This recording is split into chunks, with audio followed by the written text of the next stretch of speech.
7 ಗಂಟೆಗೆ ಬಂದು ಡೋರ್ ಹಾಕ್ತದೆ. ಬೆಳಿಗ್ಗೆ 6 ಗಂಟೆಗೆ ಶುರು ಮಾಡ್ಬೇಕು ಇದು.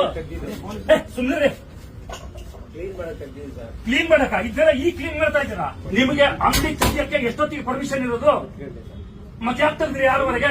ದಿನ ಬೆಳಗ್ಗೆ 6:30 ಗಂಟೆಗೆ ಬಾರು, ಕಾಫಿ ಬಾರ್ಗಿಂತ ಮುಂಚೆ ನಿಮ್ ಬಾರ್ ಓಪನ್ ಆಗ್ಲಿ. ಬಸ್ ಸ್ಟ್ಯಾಂಡ್ ಜನ ಏನ್ರಿ ಕೂತ್ಕೋತಾರೆ? ನೀವು ಏನ್ರಿ ಮಾಡ್ತೀರಾ? ನೀವು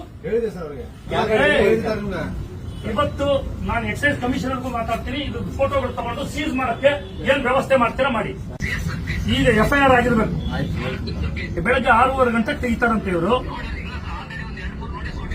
ನೋಟಿಸ್ ಅಲ್ಲ, ಇವತ್ತು ಅವ್ರ ಮೇಲೆ ಒಂದು FIR ಮಾಡಿ ಈಗ ಹೆಣ್ಮಕ್ಳೆಲ್ಲ ಕಂಪ್ಲೇಂಟ್ ಮಾಡ್ತಾ ಇದ್ದಾರೆ. ಬೆಳಗ್ಗೆ 6:30 ಗಂಟೆಗೆ ನಾವು ಬಸ್ ಸ್ಟ್ಯಾಂಡ್ ಕೂತ್ಕೊಳ್ಳೋದು ಹೆಂಗೆ ಅಂತ. ಸ್ಟೇಷನ್ ಇಂದ 1 ನಿಮಿಷ ದೂರದಲ್ಲಿದೆ ಈಗ. ಓಕೆ. ಇವತ್ತು ಇನ್ಸ್ಪೆಕ್ಟರ್ ಗಮನಕ್ಕೆ ತಗೊಂಡು FIR ಮಾಡಿಸಿ ಇವತ್ತು ರೆಡಿ ಆಗಲಿ.